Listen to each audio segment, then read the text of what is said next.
আসসালামু আলাইকুম। আমি পলি লাইফস্টাইল ব্লগের নতুন আরও একটি ভিডিওতে আপনাদের সবাইকে স্বাগত জানাই। কেমন আছেন আপনারা সবাই? যে যেখান থেকে আমার ভিডিওটি দেখছেন আশা করি সবাই অনেক ভালো আছেন। আপনাদের দোয়ায় এবং আল্লাহর রহমতে আলহামদুলিল্লাহ ভালো আছে। সকালের নাস্তা বানানো থেকেই আজকের ভিডিওটি শুরু করেছি। তবে আজকের নাস্তাটা একটু অন্যভাবে করছি। আর অন্যভাবে বলছি যে কারণে সব সময় যেটা করি, রুটি থাকে, পরোটা থাকে, ভাজি থাকে, ডিম ভাজি থাকে বা খিচুড়ি থাকে, এটা দিয়েই করা হয়। না হলে বাচ্চাদের জন্য নুডলস রান্না করা হয়। তবে আজকের আয়োজন হচ্ছে লুচি আর আলুর দম। আলুর দমটা রান্না করা হয়ে গেছে। আর এদিকে আমি লুচি বানানোর যে ডোটা, ওই ডোটা আগের থেকেই করে কিছু সময় ঢাকা দিয়ে ঢেকে রেখে দিয়েছিলাম। এখন আমি লুচিগুলা একটা একটা করে বেলে নিব। ভিডিওর ভয়েস দিচ্ছি, আসলে খুবই কষ্ট হচ্ছে, শরীরটা একদমই ভালো নেই, কাশি, তারপরে জ্বর। আর এই গরমে আমি যে এত অসুস্থ হচ্ছি আমি বলতেই পারছি না, কোনোভাবেই ঠিক হচ্ছে না। কিছুদিন পর পরই আমার এই অসুস্থতা বেড়েই যাচ্ছে। আর গরম একদমই সহ্য করতে পারছি না, যত ঘামছি ততই আমার অসুস্থতা বেড়ে যাচ্ছে। যদিও ফ্যান নিয়ে রাখছি রান্নার কাছে, তারপরও চুলার দিকে দেখা যায় যদি ফিরিয়ে রান্না করতে যাই ফ্যান, তাহলে রান্নারতে দেরি হয়ে যায়, বাতাসে আগুনটা অন্যদিকে চলে যায়। তো সবসময় তো ফ্যান ওইভাবে চালিয়ে রাখতে পারছি না, যতটুক পারছি ততটুক। তারপরেও অসুস্থতা আমাকে ছাড়ছেই না। আর আজ দুদিন ধরে আমি কারোর ভিডিও ভালো করে দেখতে পারছি না। আর যার ভিডিও দেখছি শুধু এমনি দেখে যাচ্ছি, কোনো কমেন্টস করতে পারিনি। কারণ নিজের ভিডিও আমি ভিডিও দিতে পারিনি। গতকালকে ভিডিও দেওয়ার ডেট ছিল, কিন্তু আমি ভিডিও দিতে পারিনি, এতটা অসুস্থ ছিলাম। আর যতই অসুস্থ থাকি, রান্নাঘর থেকে আমাদের ছুটিই নেই, রান্নাঘরে আসতেই হবে, কম আর বেশি। তো যদি কেউ আমাকে বলতো যে আমি রান্না করে দিচ্ছি, তুমি যে রেস্ট করো, তাহলে মনে হচ্ছিল যে এমন কাউকে যদি পেতাম তাহলে খুবই ভালো লাগতো। কিন্তু কষ্টের বিষয়, কেউই নেই আমার কোনো ছোট বোনও নেই, কোনো বড় বোনও নেই, আমি একা। বোনরা থাকলে বোনের কষ্টটা বোঝে, একজন একজনের কাছে যাওয়া যায়, বিপদের সময় একজন একজনকে হেল্প করে। মা বাবা আর নিজের বোন ছাড়া কেউ এই কষ্টটা বুঝবে না, কষ্টের ভাগটাও কেউ নিবে না। যদিও আম্মা আমার কাছে আছে, কিন্তু আমার আম্মা তো আরও অসুস্থ। আম্মা নিজের কাজই নিজে করতে খুব কষ্ট হয়ে যায়, তারই সব কাজ করে দিতে হয়। তো আমি কথা বলতে বলতে আলুর দম রান্না করে নিয়েছি, লুচিগুলোও এক এক করে ভেজে নিয়েছি।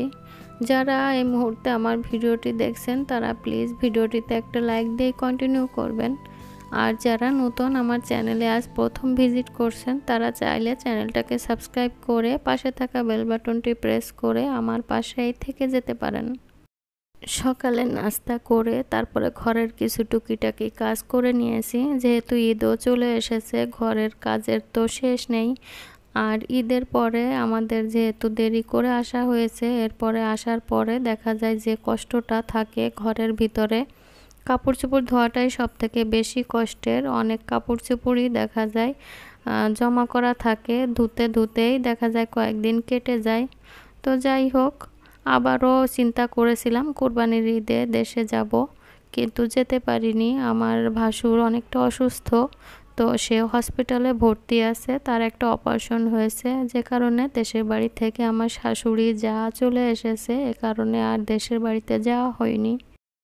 দুপুরে রান্নার জন্য আমি বেগুন আর পটল ভেজে নিয়েছি, তারপরে গরম পানি বসিয়েছিলাম। মুরগির কিছু হাত পা ছিল, এগুলো পরিষ্কার করার জন্য। গরম পানিটা বসানোর পরে আমি ভাজিটা যখন ঢেলে নিতে গেছি তখন ক্যামেরাটা অফ করে দিয়েছিলাম। এরপরে যে আমি গরম পানি দিয়ে মুরগির হাত পাটা পরিষ্কার করেছি, এটার ভিডিও যে অন করতে ভুলেই গেছি, এটা বুঝতেই পারিনি। যখন ভিডিও দিব তখন দেখছিলাম ওই ভিডিওটুকুন মিস্টেক হয়ে গেছে, করাই হয়নি। মুরগির হাত পা গুলা পরিষ্কার করার পরে কিছু চিকেন আমি ভেজে নিয়েছি। আর এরপরে শুধু হাত পাটাই আমি এখানে রান্না করছি। তো আমি কড়াইতে তেল দিয়ে পেঁয়াজ কুচি, দারচিনি, এলাচ, তেজপাতা দিয়ে নাড়াচাড়া করে পেঁয়াজটাকে হালকা বাদামি করে ভেজে তার ভিতরে সব ধরনের বাটা মশলা দিয়ে দিয়েছি। শুকনা মরিচের গুঁড়া দিতে যেয়ে দেখছিলাম শুকনা মরিচের গুঁড়াটা পরিমাণে কম আছে, এ কারণে একটু কাঁচা মরিচ দিয়েছি।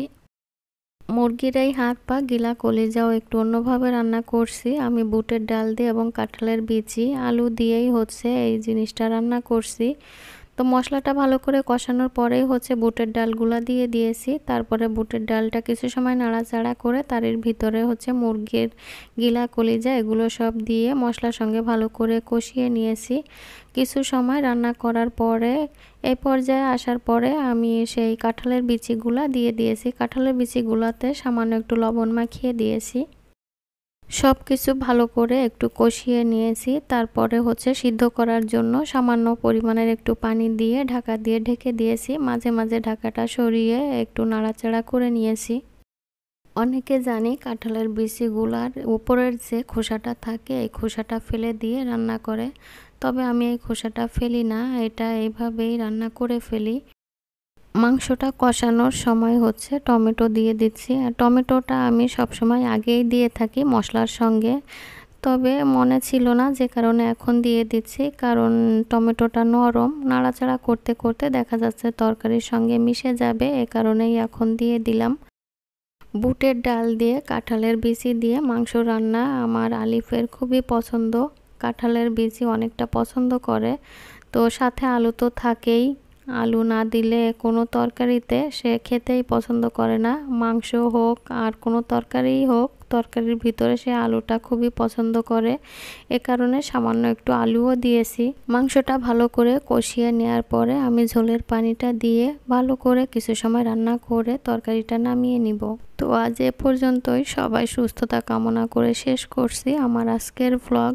আল্লাহ হাফেজ, আসসালামু আলাইকুম।